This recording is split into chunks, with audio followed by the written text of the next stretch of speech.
കാഞ്ഞിരപ്പുഴ ഉദ്യാനം വീണ്ടും സർക്കാർ നിയന്ത്രണത്തിൽ. കരാർ ലംഘനം നടത്തിയ സ്വകാര്യ കമ്പനിയെ ഒഴിവാക്കി കാഞ്ഞിരപ്പുഴ ഉദ്യാനത്തിന്റെ നടത്തിപ്പ് ഇറിഗേഷൻ ഡിപ്പാർട്ട്മെന്റ് വീണ്ടും ഏറ്റെടുത്തു. ഉദ്യാനത്തിലെ ടിക്കറ്റ് പിരിവും അനുബന്ധ സൗകര്യങ്ങളും ഡിപ്പാർട്ട്മെന്റ് ഉദ്യോഗസ്ഥർ നേരിട്ട് നിയന്ത്രിച്ചു തുടങ്ങി. ഉദ്യാനത്തിൽ സന്ദർശകരിൽ നിന്നും കരാർ കമ്പനിയായ FSIT വരുമാനം പിരിക്കുന്നത് കരാർ ലംഘനമാണെന്ന് എഗ്രിമെന്റ് അതോറിറ്റിയായ KIIDC ഡിപ്പാർട്ട്മെന്റിനെ അറിയിച്ചിരുന്നു. ടിക്കറ്റ് കൗണ്ടറും മറ്റ് സാമഗ്രികളും ഒഴിഞ്ഞു തരണമെന്നും പിരിച്ചെടുത്ത തുക സർക്കാരിൽ നിക്ഷേപിക്കണമെന്നും നോഡൽ ഓഫീസർ പലതവണ ആവശ്യപ്പെട്ടിട്ടും കമ്പനി തയ്യാറായിരുന്നില്ല. ഈ സാഹചര്യത്തിൽ സർക്കാർ വരുമാന നഷ്ടം ഒഴിവാക്കുന്നതിനായി ഇറിഗേഷൻ ഡിപ്പാർട്ട്മെന്റ് എക്സിക്യൂട്ടീവ് എഞ്ചിനീയർ ബാലകൃഷ്ണന്റെ നേതൃത്വത്തിലുള്ള ഉദ്യോഗസ്ഥർ മണ്ണാർക്കാട് പോലീസിന്റെ സാന്നിധ്യത്തിൽ സ്ഥലത്തെത്തി കൗണ്ടർ ഏറ്റെടുക്കുകയായിരുന്നു. ഇതിപ്പോ ഇവിടുന്ന് കഴിഞ്ഞ 3 മാസത്തോളം നമ്മൾ പൈസ പിരിച്ചു കെട്ടിയപ്പോഴൊന്നും ഇങ്ങനത്തെ ഒരു ഇഷ്യൂ വന്നിട്ടില്ല. ഇപ്പോഴാണ് ഞങ്ങൾക്ക് വന്നത്. സ്ഥലം കമ്പനിയുടെ പേരിൽ 30 വർഷത്തേക്ക് ലീസിന് കൊടുത്തു കഴിഞ്ഞു. പിന്നെ കിക്ക് പണം പിരിക്കുന്നതിനുള്ള റൈറ്റ് അവിടെ തന്നിട്ടില്ല എന്ന് എഴുതിയിട്ടുണ്ട്.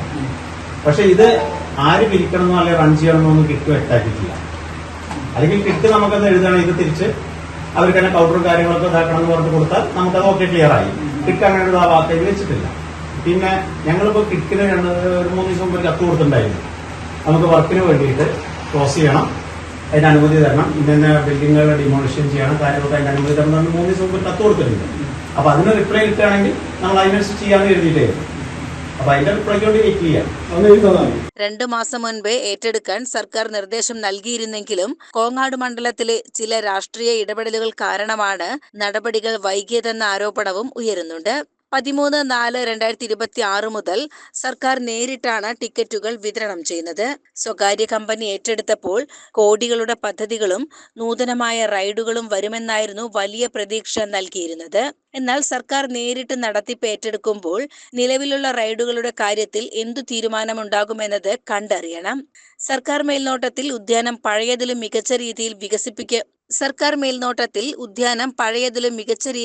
വികസിപ്പിക്കപ്പെടുമോ അതോ വികസന പദ്ധതികൾ മുടങ്ങുമോ എന്ന ആശങ്കയിലാണ് ഇപ്പോൾ നാട്ടുകാരും സന്ദർശകരും.